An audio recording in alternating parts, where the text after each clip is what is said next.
Chers participants, bon après-midi à vous tous et bienvenue au séminaire d'aujourd'hui sous le nom l'analyse des données statistiques à l'aide du logiciel Amos. Donc, ce séminaire se tournera autour des modèles d'écatation structurelle, les modèles d'écatation structurelle et à la fin, la variable latente et les applications. Tout cela avec Dr Sakina Boudia, membre du corps professoral de l'Université Mid-Ocean. Accordons maintenant la parole à Dr Sakina. Dr Sakina, la parole est à vous. Vous pouvez commencer votre séminaire. Merci infiniment, mademoiselle. Donc, je suis très heureuse de vous avoir retrouvé aujourd'hui afin d'animer ce séminaire portant sur les méthodes de l'analyse statistique ou bien de données statistiques à l'aide du logiciel Amos, ou bien Amos en français. Bon, tout d'abord, avant de commencer notre séminaire, il faut savoir que Amos, ce n'est qu'une extension du logiciel SPSS, sachant que Amos ou bien Amos ne peut pas fonctionner sans avoir installé le logiciel SPSS car c'est une extension. D'accord? Donc,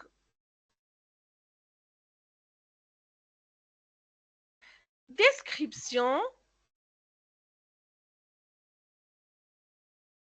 SPSS Amos est un logiciel complet pour l'analyse des modèles ou bien de modélisation d'équations structurelles à variables latentes. On verra après qu'est-ce que ça veut dire les variables latentes ainsi que les variables manifestes. En arabe, on dit mutaghayyir kamil et on dit aussi mutaghayyir mulahad. Bon. Amos permet d'estimer ce type de modèle, mais aussi des modèles d'analyse factorielle, confirmatoire ou de path analysis. Bon, aujourd'hui, on verra un modèle, on va appliquer le modèle path analysis, ok? C'est-à-dire l'analyse trajectoire entre plusieurs variables, d'accord? Donc, cette formation va vous permettre d'appréhender le logiciel SPSS Amos par des exemples concrets sur des données réelles. Cette formation se concentre... Pardon. Je suis un peu enrhumée, je vous demande pardon.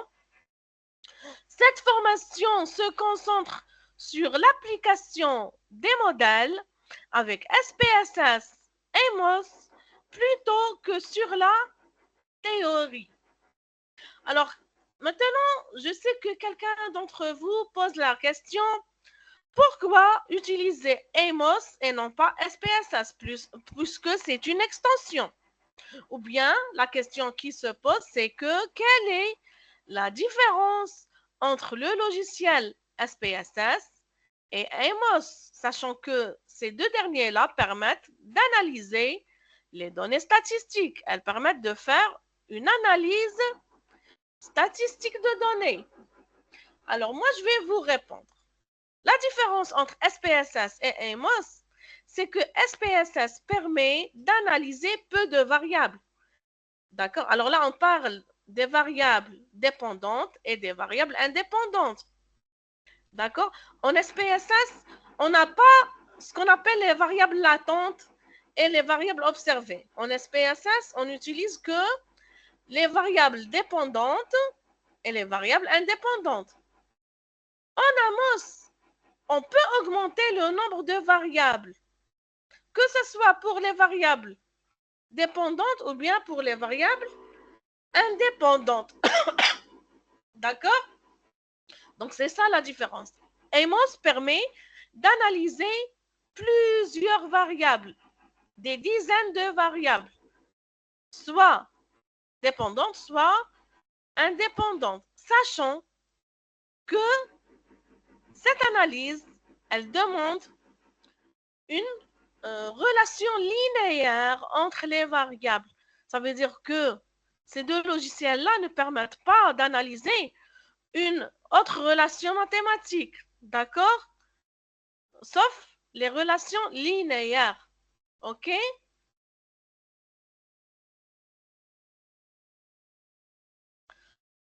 Le programme d'aujourd'hui va porter sur les trois axes suivants. Une définition des modèles d'équations structurelles, définition des modèles d'équations structurelles à variables latentes, pardon, et à la fin de la formation, on verra quelques applications. Alors moi, j'ai choisi un modèle à variable manifeste et non pas latente. D'accord? Pour les débutants, il faut commencer par les variables manifestes. On verra quelle est la différence entre variable manifeste et variable latente.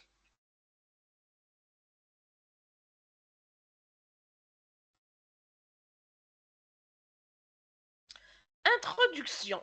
Donc la modélisation. Bon, avant d'oublier, je vais vous laisser le lien pour télécharger les deux logiciels, SPSS et AMOS. Donc, c'est une version illimitée, c'est-à-dire elle ne demande pas une licence.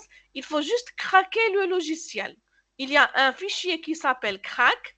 Donc, vous devrez craquer le logiciel afin qu'il puisse fonctionner. D'accord? Et pour ne pas avoir des messages d'erreur, ou bien des boîtes de dialogue d'erreur. D'accord? Donc, pardon, la modélisation représente un vecteur crucial au profit du développement de la recherche en sciences de gestion. Bon, moi j'ai pris l'exemple de la science de gestion, mais il faut savoir que AMOS et SPSS permettent d'analyser aussi les données dans le secteur ou bien dans le domaine même de la psychologie, de la médecine, les sciences économiques, les sciences commerciales, même l'architecture, même toutes les disciplines, d'accord, qui nécessitent d'analyser les relations entre les variables, ou bien ce qu'on appelle l'influence des variables l'un sur l'autre. Plus particulièrement l'usage des modèles des équations structurelles, donc l'abréviation c'est SEM, S-E-M, c'est ça les équations structurelles, qui forment une opportunité aux chercheurs et constituent une solution adéquate à la conception des modèles théoriques. Donc, bien sûr, avant de modéliser un phénomène, que ce soit psychologique ou bien un phénomène économique ou bien n'importe quel phénomène, il faut tout d'abord aller consulter quoi? Consulter la littérature ou bien la revue de littérature pour savoir quelle est la relation ou bien la corrélation entre les variables étudiées. Par exemple, quelle est la relation entre l'inflation, le taux d'inflation et entre, par exemple, le niveau de vie. D'accord? Donc, ces méthodes qui ont été développées dans les années 70 du XXe siècle sont devenues couramment adoptées au niveau des travaux empiriques. Elles s'intègrent dans le cadre des analyses multivariées de la deuxième génération et constituent des méthodes avancées pour la recherche. Donc, sur le plan académique, les analyses structurelles contribuent énormément à l'évolution de la théorie de la démarche méthodologique en marketing. Alors là, moi j'ai pris cet article, donc j'ai pris ce passage depuis un article publié sur Internet. Je vais vous envoyer même le lien de cet article, d'accord? Donc, ainsi, les apports de manifeste, surtout par la validation des échelles de mesures multi-items. Donc, les items, c'est quoi les items? Ce sont les variables, d'accord? Le test des relations linéaires, est-ce que vous voyez? Donc, il faut avoir une relation linéaire entre les différents construits du modèle, c'est-à-dire entre les variables qui construit le modèle. La mise en valeur des effets médiateurs ainsi que la vérification des effets modérateurs. Donc, médiateur veut dire متغير وسيط, modérateur veut dire متغير معدل. D'accord? C'est-à-dire une variable qui va modérer les résultats. D'accord? On verra quelques exemples plus tard entre les variables latentes et en question. Donc, qu'est-ce que ça veut dire une variable latente? Une variable latente, c'est une variable qu'on ne peut pas l'observer. D'accord? On ne peut pas la mesurer. Comme par exemple, le sentiment, par exemple. Par exemple, maintenant, je me sens un petit peu malade, par exemple. Donc, on ne peut pas savoir mon sentiment. Donc, le sentiment de la maladie, c'est une variable latente. D'accord? En question. Néanmoins, l'usage de ces méthodes au niveau managérial, que ce soit managérial ou bien économique ou bien psychologique, demeure relativement reste et beaucoup plus limité. D'accord? Donc, à cet effet, ces méthodes sont plus avantageuses par rapport aux différentes méthodes d'analyse traditionnelles, notamment la régression simple. Donc, est-ce que vous connaissez la régression linéaire? SPSS permet de faire la régression linéaire ou bien la régression multiple. Donc, linéaire, on a une relation entre variables dépendantes et variables indépendantes, c'est-à-dire une variable, une variable. Mais la régression multiple, ça veut dire qu'on a une seule variable dépendante et plusieurs variables indépendantes. D'accord? Donc, la variable indépendante, elle affecte la variable dépendante. Par exemple, toujours l'exemple de l'inflation, ou bien le taux de l'inflation. Par exemple, on a l'inflation, on a aussi le taux de chômage. Donc ça, c'est multi-régression. C'est une régression multiple parce que j'ai deux variables indépendantes. Ça affecte quoi? Ça affecte le niveau de vie. Donc le niveau de vie, c'est une variable dépendante parce qu'on peut l'affecter à travers quoi? À travers le taux de l'inflation et le taux de chômage. D'accord? Donc, les tests de corrélation simples et les analyses canoniques. Donc, dans la mesure où elles permettent l'estimation des erreurs, donc, de quelles erreurs on parle maintenant? On parle des erreurs de mesure. D'accord? Par exemple, je vais mesurer le poids des individus qui ont une certaine maladie. Donc, l'erreur, ou bien le terme d'erreur, ça veut dire l'erreur de mesure. Par exemple, au lieu d'écrire, je ne sais pas moi, 90 kg,1, j'ai écrit 90 kg,5. Donc, c'est une erreur de mesure. On appelle ça le terme d'erreur. D'accord? Donc, on estime l'erreur. Le traitement simultané des équations linéaires et l'évaluation de la qualité d'ajustement du modèle au niveau des analyses transversales et longitudinales. Certes, le développement d'exploitation des logiciels spécifiques et des programmes de traitement des données, notamment l'ISRAEL, AMOS. Alors aujourd'hui, on verra comment traiter à l'aide de AMOS, comment analyser les données à l'aide du logiciel AMOS. On a aussi le logiciel EQS, CPATH, Statistica, PLS, XLStat. Donc, ce sont les logiciels les plus répandus qui permettent d'analyser les données statistiques. Ils ont rendu le recours à ces méthodes de plus en plus pratiques et populaires. Donc, les logiciels aident à faire quoi?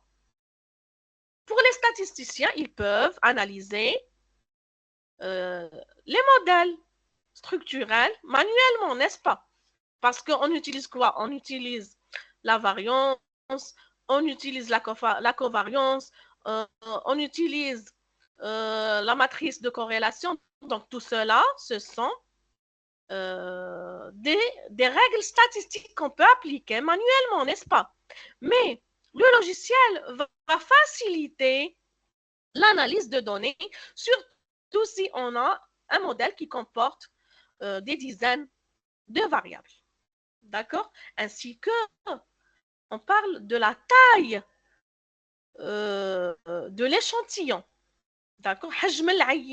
Donc, lorsque la taille de l'échantillon est énorme, on doit utiliser un logiciel d'analyse de données. Et aujourd'hui, on va utiliser Amos. Pardon.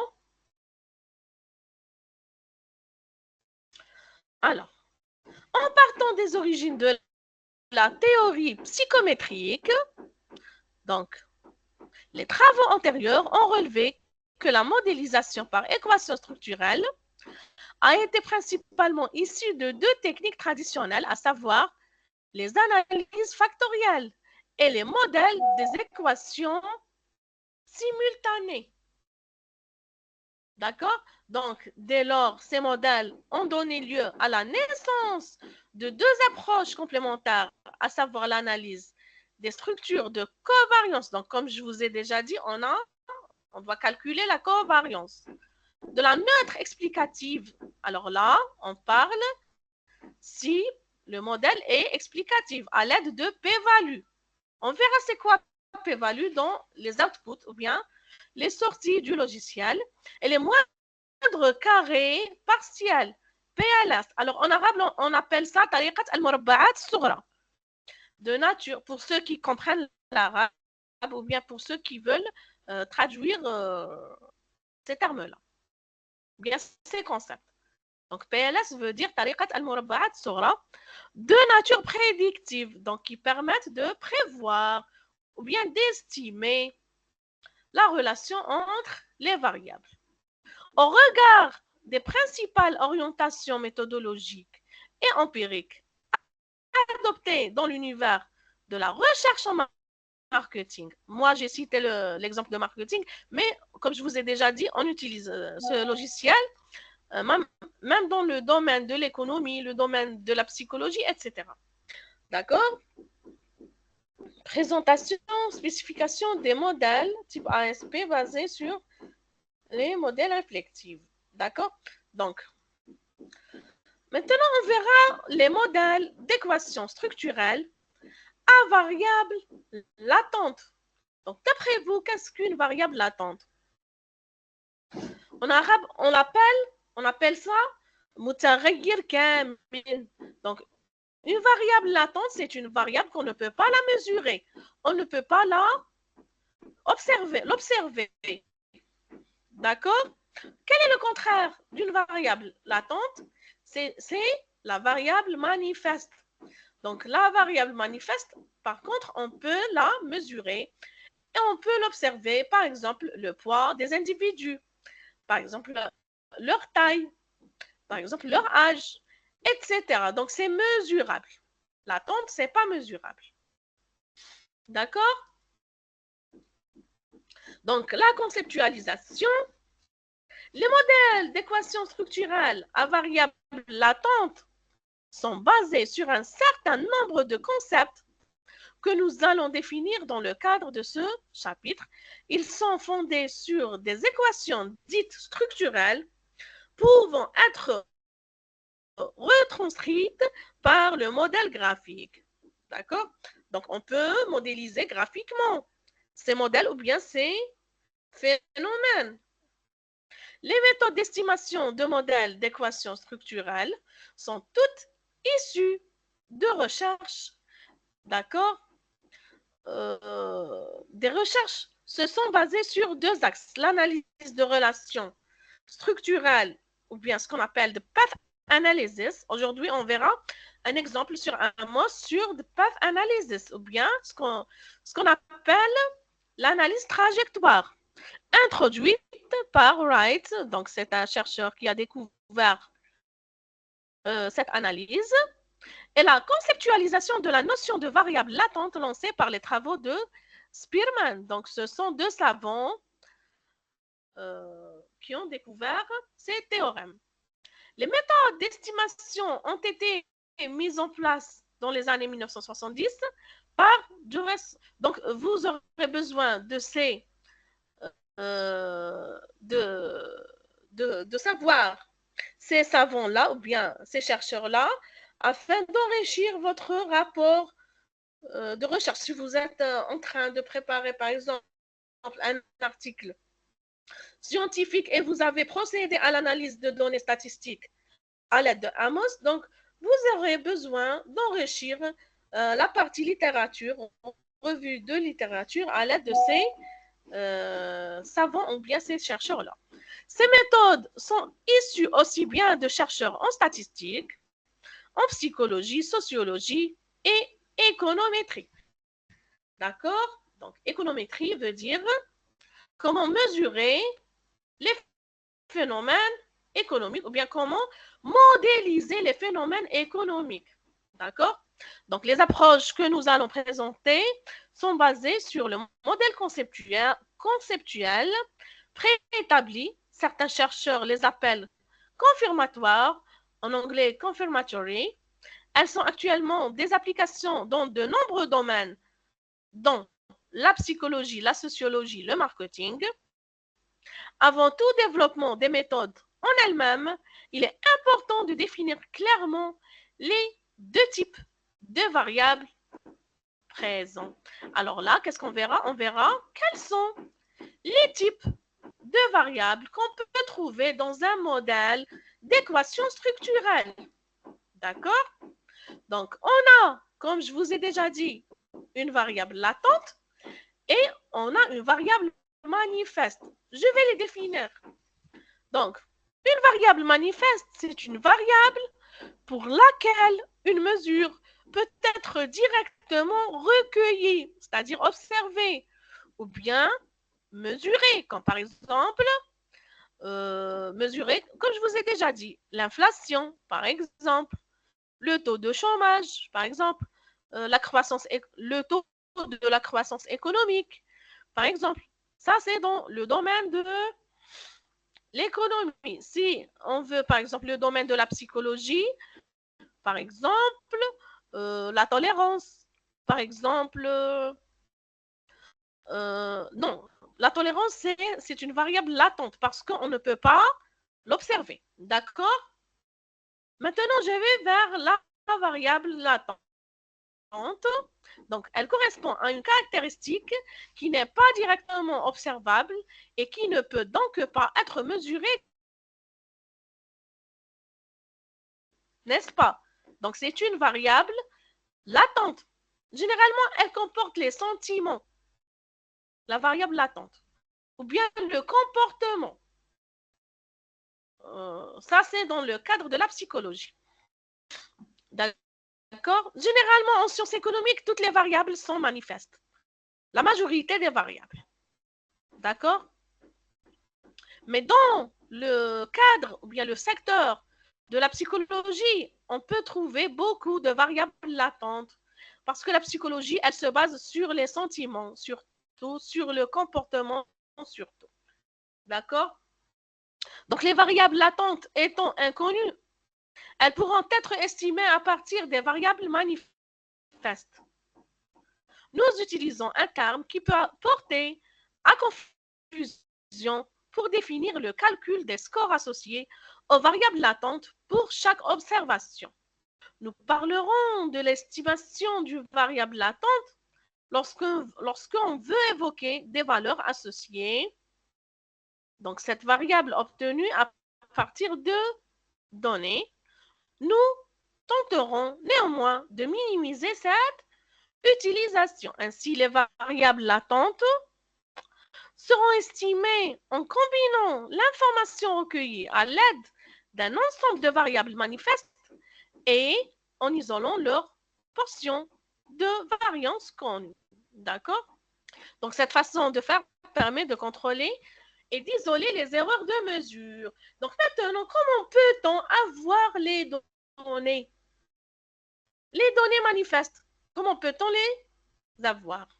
Que ce soit à travers les bases de données mondiaux ou bien nationales plutôt, les bases de données mondiales et les bases de données nationales, telles que l'Office national de statistiques. Donc, je peux avoir le taux de l'inflation, par exemple, parce que c'est mesurable. Je peux la mesurer, la variable manifeste. Et aussi à travers ce qu'on appelle le questionnaire. D'accord? Donc, à travers le questionnaire, je peux avoir des données manifestes, mais le questionnaire, il est utilisé surtout avec les variables latentes. Par exemple, je vais utiliser l'échelle de Likert. Pour les psychologues, ils savent c'est quoi l'échelle de Likert. Donc, il permet de donner des points ou bien des degrés pour chaque individu afin de savoir ou bien d'analyser un certain sentiment ou bien un certain comportement. D'accord? Donc, moi, j'ai utilisé cette échelle de Likert dans le cours d'aujourd'hui. Je vais vous montrer sur SPSS. À la fin de la présentation. Donc, il est lié aux variables latentes et complexes, a été développé par de nombreux chercheurs. Donc, les voilà, vous pouvez les trouver, les chercheurs qui ont développé les variables, bien le théorème des variables latentes. D'accord? Alors, est-ce que vous voyez ce graphe ou bien ce schéma-là? Ce schéma représente un modèle d'équation structurelle à variables latentes. Donc, lorsque je représente mon schéma sur un MOS, il faut savoir, ou bien il faut distinguer deux choses. La variable latente, comment je vais la schématiser, et Pardon. Et la variable manifeste, comment je vais la schématiser. Donc, est-ce que vous voyez les cercles? Les cercles, les trois cercles, elles sont des variables latentes. Et pour les rectangles, on a 6 rectangles. Donc, les rectangles représentent les variables manifestes. C'est une règle à retenir ou bien à apprendre. D'accord? Donc, les cercles, c'est pour représenter les variables latentes. Les rectangles, c'est pour représenter les variables manifestes. Donc, moi, j'ai encerclé ces variables latentes avec les variables manifestes et je vous ai montré que les pointillés représentent un modèle externe ou bien un modèle de mesure. Par contre, le centre encerclé représente le modèle interne ou bien le modèle structurel. D'accord? Donc, on va définir le modèle interne et externe. Un modèle d'équation structurelle à variable latente consiste en un système d'équations dites structurelles pouvant être représenté par un graphe orienté. Les nœuds de ce graphe représentent les variables, c'est-à-dire sous forme de carrés pour les variables manifestes et les cercles pour les variables latentes, comme je vous ai déjà dit. Les arcs modélisent des relations de causalité, c'est-à-dire les flèches. D'accord? Lorsque la flèche sort d'une variable vers une autre, ça veut dire que la première variable affecte la deuxième. D'accord? Chaque variable manifeste est associée à une seule variable latente et il existe des relations entre les variables latentes. Donc, dans le cadre de l'utilisation de variables latentes, on sépare généralement le modèle en deux sous-modèles. Le modèle mesure ou bien le modèle externe, le modèle structurel ou bien le modèle interne. Donc, on commence par le modèle externe. C'est une sous-partie du modèle complet, incluant les relations entre variables manifestes et latentes. D'accord? Donc, modèle externe représente relation entre variable manifeste et variable latente. Par contre, le modèle structurel, c'est une sous-partie du modèle complet incluant les relations entre les variables latentes. Donc, à retenir, modèle externe comporte variable manifeste plus variable latente et modèle interne comporte que les variables latentes. D'accord? Donc, dans le cadre des méthodes d'estimation du modèle complet, les deux sous-modèles sont estimés soit simultanément, c'est-à-dire le cas de la méthode par analyse de structure de covariance. D'accord? Donc, qui dit covariance dit plus de deux variables. D'accord?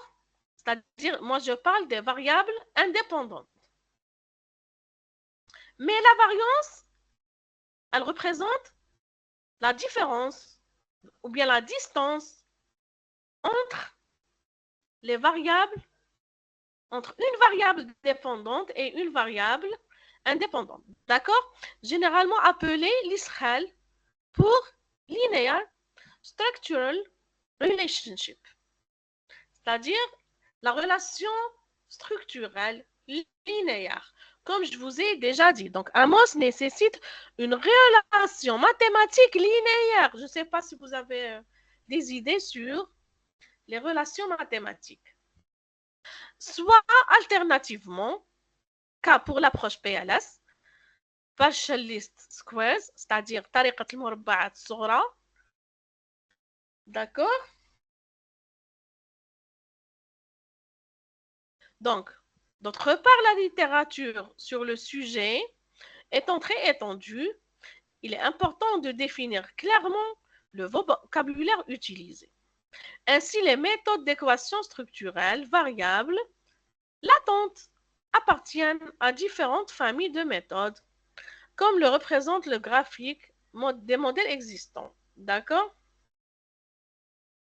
On considère qu'elles appartiennent au modèle graphique au sens large. Cependant, nous réservons de le mettre modèle graphique au modèle développé par Lorenzen. Bon, ça, ce sont les chercheurs. Les méthodes d'estimation sont dites confirmatoires, c'est-à-dire qu'elles visent à confirmer un modèle théorique préétabli. D'accord? Alors,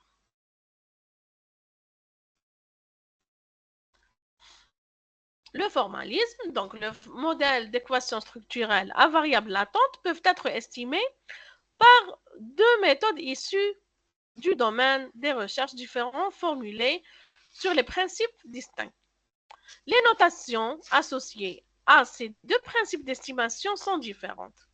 Donc, on ne va pas parler de ce formalisme parce que comme première leçon, vous allez ou bien vous devrez connaître quelles sont les notions de base de Amos.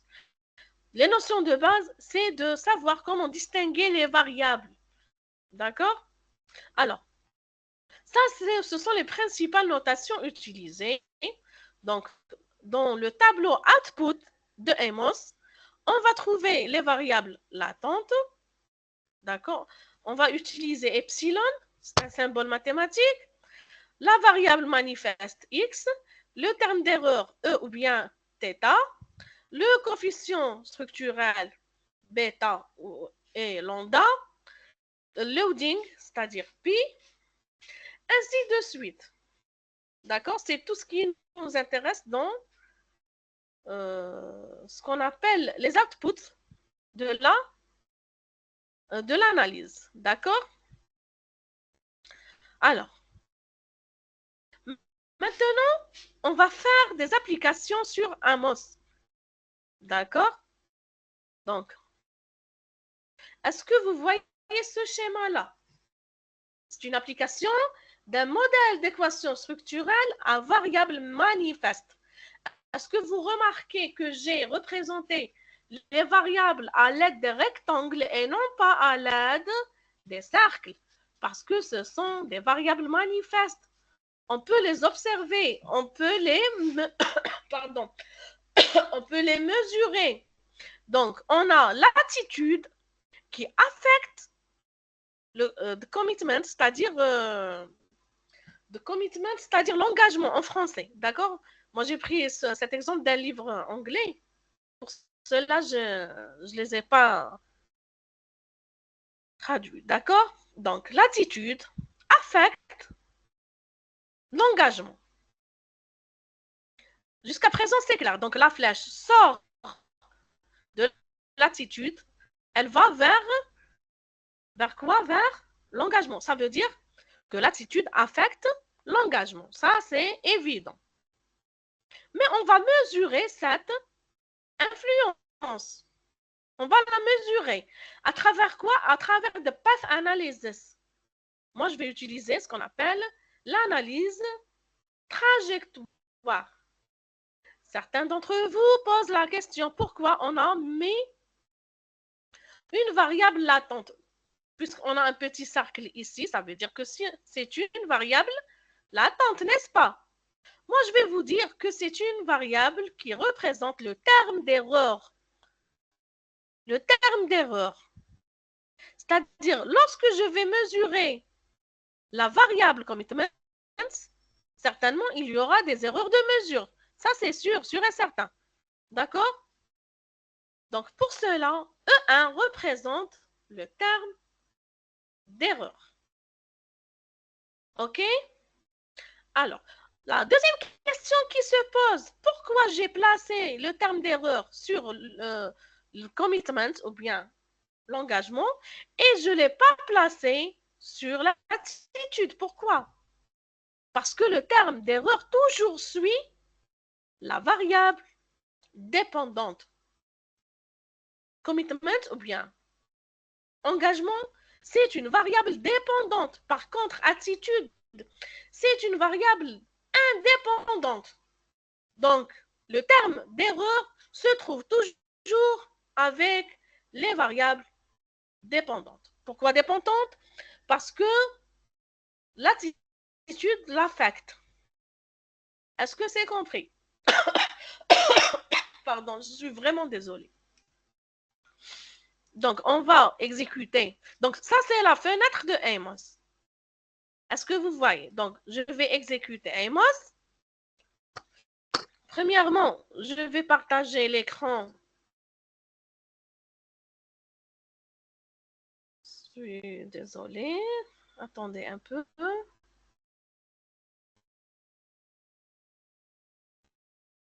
Donc, je vais arrêter le partage. Ensuite, je vais cliquer ici pour partager l'écran tout entier.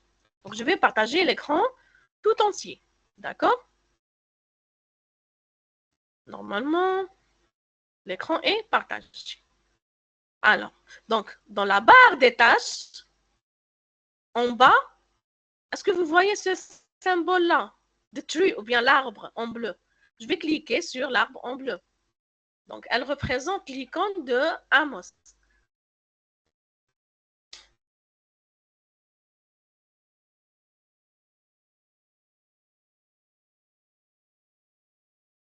Est-ce que vous voyez la fenêtre? Prière de laisser un message afin que je puisse continuer. Est-ce que... Ok, docteur, ça marche avec merveille, docteur. Vous pouvez continuer. Très, très bien. Très bien. Alors, ça, c'est la fenêtre de Amos, ou bien du logiciel Amos. Donc, comme vous voyez, on a une barre de menu qui comporte file, c'est-à-dire fichier, edit veut dire éditer, view veut dire vue, diagramme veut dire les diagrammes, ou bien ce qu'on appelle les algorithmes, ou bien les organigrammes, analyze, analyser, tools, c'est-à-dire les paramètres ou bien les outils, ainsi de suite. D'accord? Donc, moi, je vais utiliser peu de touches et peu de raccourcis. Donc, est-ce que vous voyez ce schéma-là? Moi, je vais dessiner ce schéma.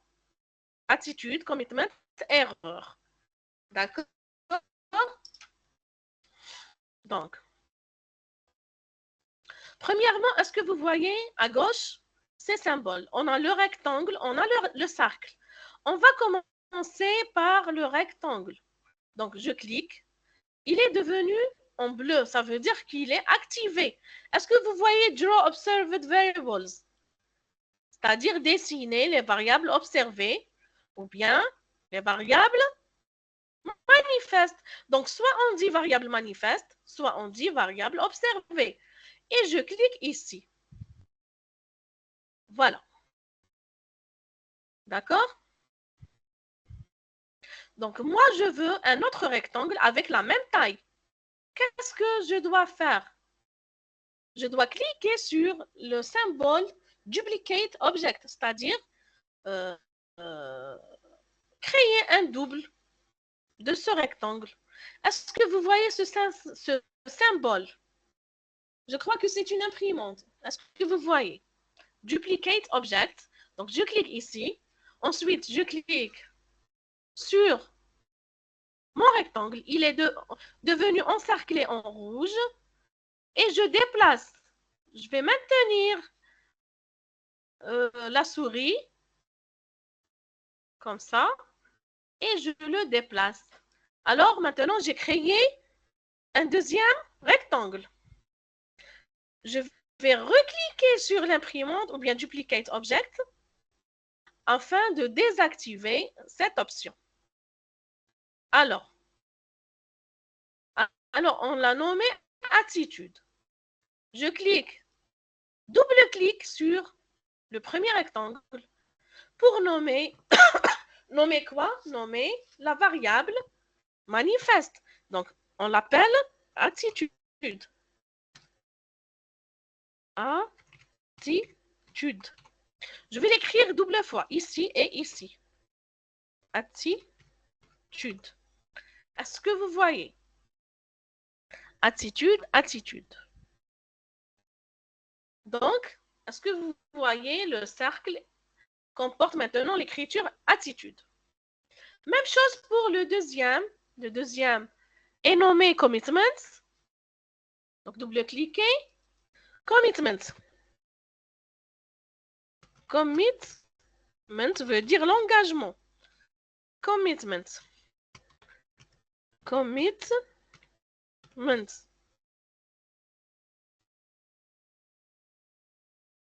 Est-ce que vous voyez? Jusqu'à présent, c'est clair. Ensuite, je vais ramener la flèche.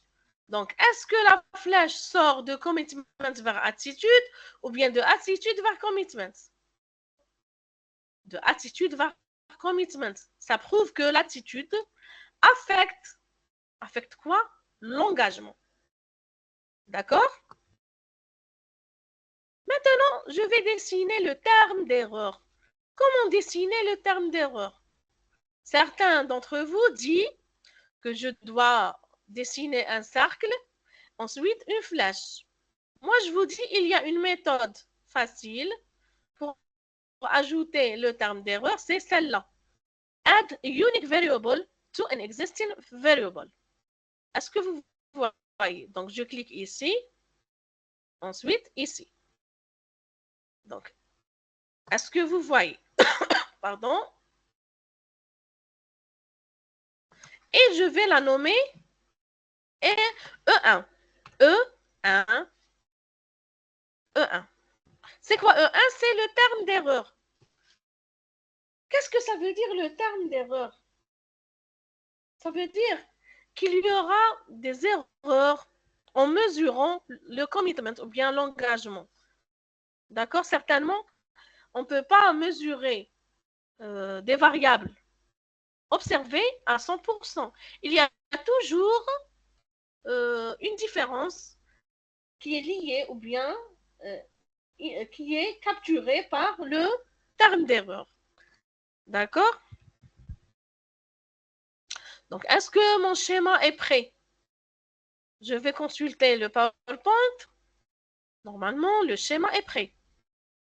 D'accord? Donc, ce schéma-là, c'est une application d'un modèle d'équation structurelle, notamment Path Analysis, ou bien une analyse trajectoire, à variable manifeste. D'accord? Ça veut dire que l'attitude affecte le commitment. Mais moi, je veux savoir quel est le pourcentage de cette influence. Quel est le pourcentage? On verra. Premièrement, je dois enregistrer mon fichier. Soit je clique sur File, Save, ou bien je clique sur la disquette ici. Est-ce que vous voyez la disquette? Save the current path diagram. Celle-là. Donc, je vais sélectionner Bureau, c'est l'itinéraire. Installe Amos SPSS.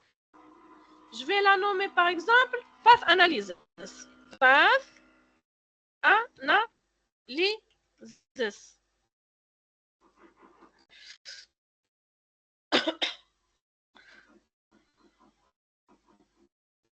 Enregistrer. D'accord? Ça, c'est comme première partie. C'est bon, j'ai schématisé mon phénomène.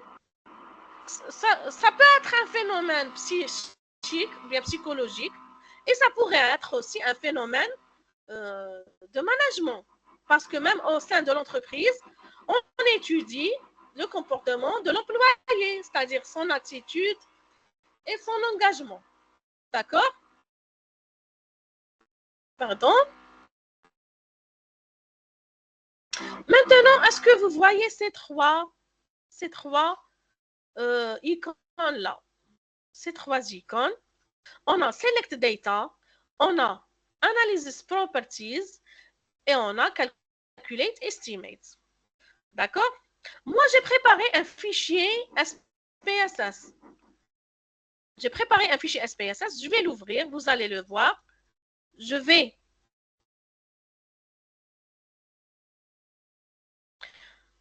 il est appelé Direct Effect.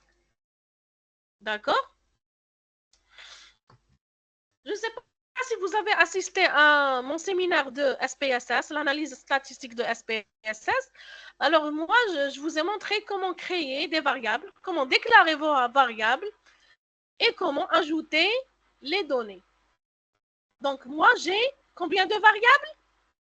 J'ai 4 variables. Moi, j'ai besoin de l'attitude et j'ai besoin du commitment. Je n'ai pas besoin de la perception et de l'intention. Mais il y a une remarque. Là, lorsque vous avez nommé ces rectangles, il faut écrire l'appellation telle qu'elle est écrite sur SPSS. Sur SPSS, j'ai écrit attitude, le A majuscule, le reste minuscule, commitment, même chose. Donc, je ne dois pas mettre des erreurs lors de l'écriture de l'appellation. Sinon, le programme ne va pas exécuter. D'accord? Est-ce que c'est clair? Alors, et j'ai entré les données. Donc, on va voir comment l'exécuter. Premièrement, je vais choisir le fichier. Je clique ici. Je répète. Je clique ici sur Select Data ou bien sélectionner les données. Ensuite, File Name, c'est-à-dire le nom du fichier. Le nom du fichier, donc Bureau, Install Amos, Direct Effect. Double-clic. OK. Maintenant, j'ai sélectionné quoi? Le fichier depuis lequel je peux prendre les données. D'accord? J'ai importé la base de données. C'est ça le terme. Je l'ai importé. Maintenant, je clique ici. Analyze Properties, c'est-à-dire les propriétés d'analyse, ou bien je vais personnaliser l'analyse de mes données. Je clique ici. Est-ce que vous voyez cette fenêtre? Donc, je clique sur Output. Je vais cocher Minimisation History.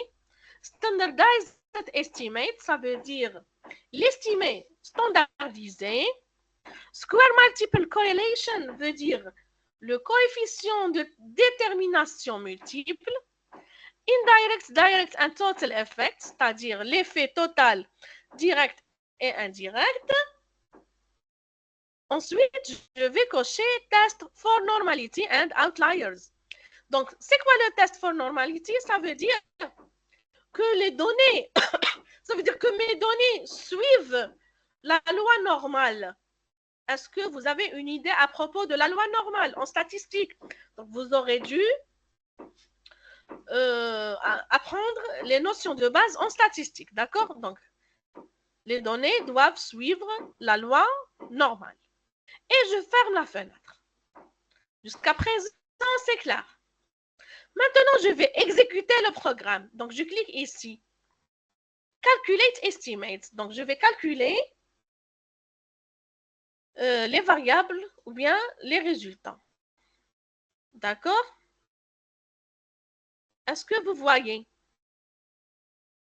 Est-ce que vous voyez ici Unstandardized Estimate et Standardized Estimate? Moi, je vais cliquer sur Standardized Estimate. C'est ce que m'intéresse. C'est-à-dire les estimés standardisés. D'accord? En arabe, on dit البيانات المعلمية أو المقدرات المعلمية. معلمية ولا معلمية. Donc, nous, on a besoin des estimés standardisés, c'est-à-dire معلمية. D'accord? Alors, View Text. Je clique ici sur View Text.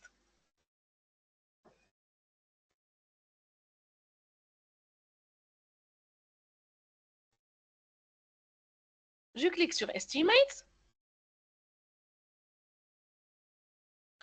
Est-ce que vous voyez ce texte-là? Alors, à travers ce texte-là, vous pouvez construire votre rapport, le rapport de votre étude. D'accord?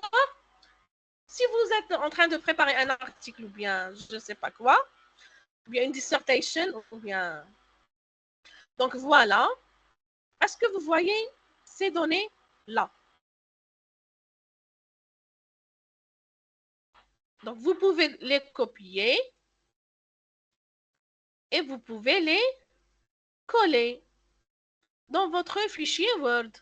D'accord? Donc, comment on va traduire ces résultats? Donc, c'est la fenêtre Output, n'est-ce pas? Comment on va les traduire? Ou bien, comment on va les interpréter?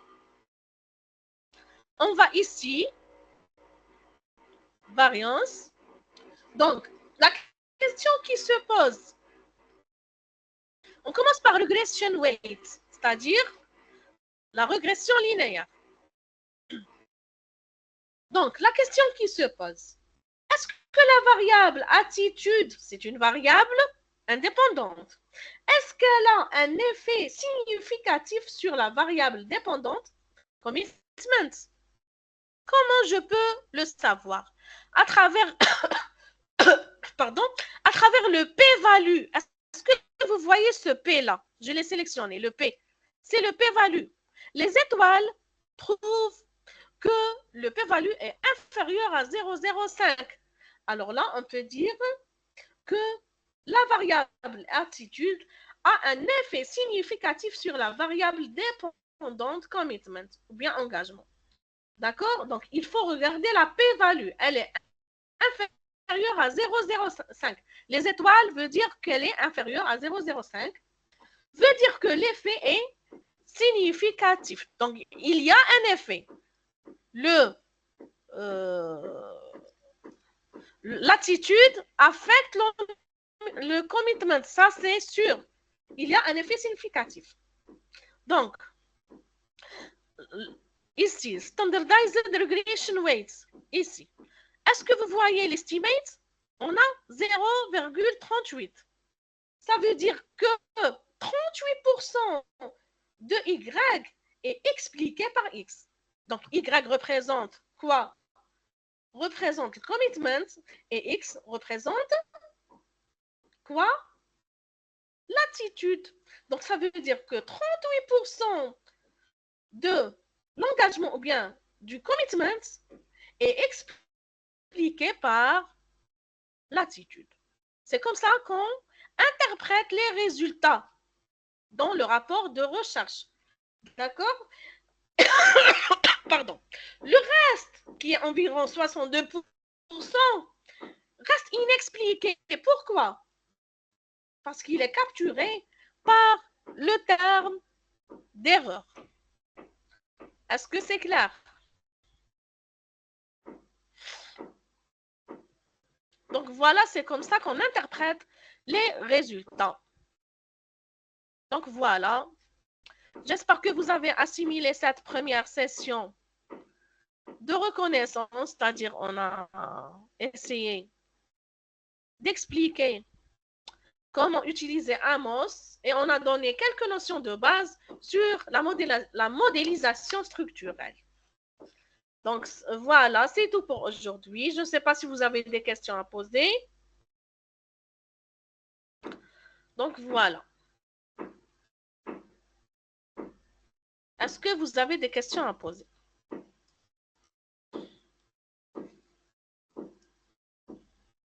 Merci infiniment à vous, docteur, pour tous vos efforts. Pour ceux qui ont des questions, veuillez s'il vous plaît soit lever la main, soit l'écrire sur le chat. Ali, la parole est à vous.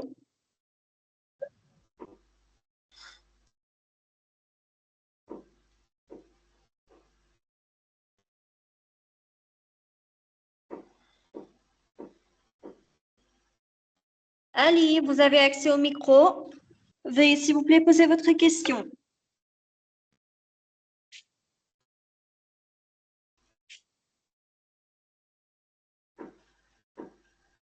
Ali?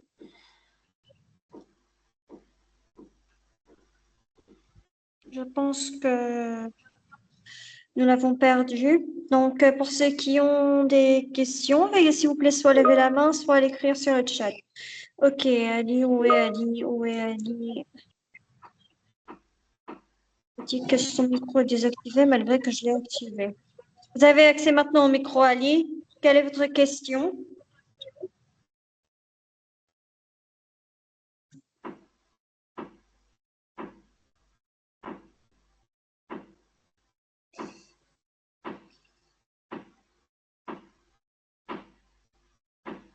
Ok, Ali, veuillez s'il vous plaît vérifier votre connexion car vous avez accès au micro ou écrire votre question via le chat.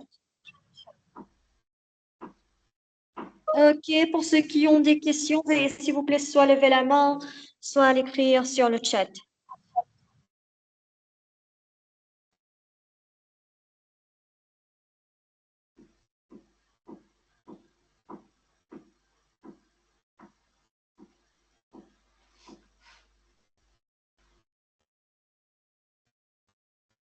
Ok, nous avons une question de Sorifan. Ici, vous avez montré des données standards, mais si on veut intégrer nos propres données, comment faire?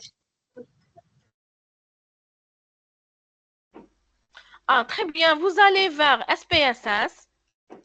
D'accord? Vous allez créer ou bien déclarer vos variables. D'accord? Tu déclares tes variables ici. Par exemple, vous avez l'inflation. Donc ici, tu écris inflation. Inflation. D'accord? Le type numérique, puisque ce sont des chiffres. D'accord? Décimal, libellé, valeur manquante, colonne, c'est-à-dire la largeur, mesure. Donc, je dois mettre échelle parce que ce sont des chiffres. D'accord? Ici, pardon, je vais mettre le taux de, par exemple, croissance. C'est la variable dépendante. Je vais la déclarer numérique aussi. D'accord? Ainsi de suite. C'est une variable échelle. Bon, nominal, c'est pour les variables latentes ou bien les variables متغيرات اسمية. En arabe, on dit متغيرات اسمية أو نوعية. D'accord? Comme par exemple le sexe, mâle ou femelle. Donc, je vais la déclarer comme nominale. Puisque ce sont des chiffres, je vais la déclarer comme échelle. D'accord? Ordinal, c'est pour les données ordinales, c'est-à-dire qui sont classées. Comme par exemple, le niveau d'études, licence, master, doctorat. Donc, ce sont des données ordinales. Moi, je vais la déclarer comme échelle parce que ce sont des variables mesurables. On peut les mesurer. Après, je vais ici vers vue de données et je vais remplir mes données, mes propres données, comme vous avez déjà dit. Veuillez consulter mon séminaire sur SPSS, vous allez trouver ces trucs-là. D'accord, monsieur?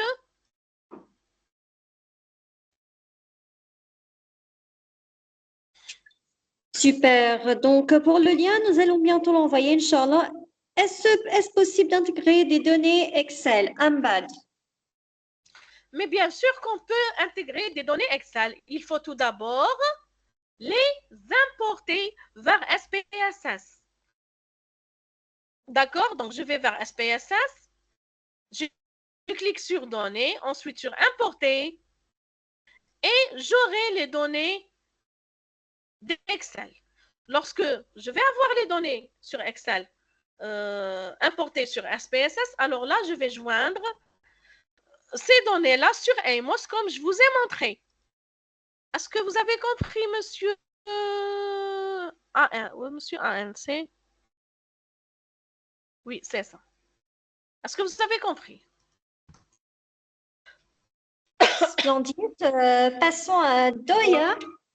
Bonjour docteur, merci pour votre intervention. Est-ce uniquement pour une étude quantitative de logiciel Amos? Non, ça comporte aussi les études non seulement quantitatives, mais aussi qualitatives. D'accord? Qualitatif, ça comporte les variables latentes. Je vous ai déjà dit, qualitatif, qu'on ne peut pas la mesurer. Elle est nominale, donc je dois utiliser les variables latentes.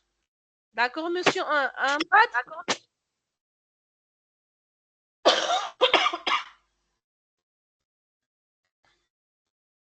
Super. Donc, on va voir maintenant, je pense que Azra a posé une question. Si le p-value n'affiche pas 3 étoiles, ça veut dire quoi? Si le p-value n'affiche pas 3 étoiles, on doit regarder le chiffre qui est apparu. Donc, si j'ai un chiffre inférieur à 0,05, ça veut dire que c'est significatif. Si le chiffre est supérieur à 0,05, donc ce n'est pas significatif. D'accord, Azra? Super, docteur. Donc, pour ceux qui ont des questions, veuillez s'il vous plaît soit lever la main, soit l'écrire sur le chat.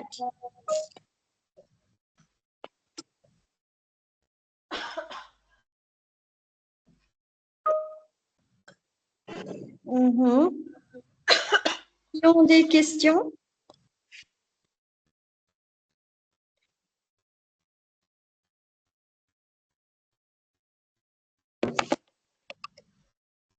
Qui ont des questions?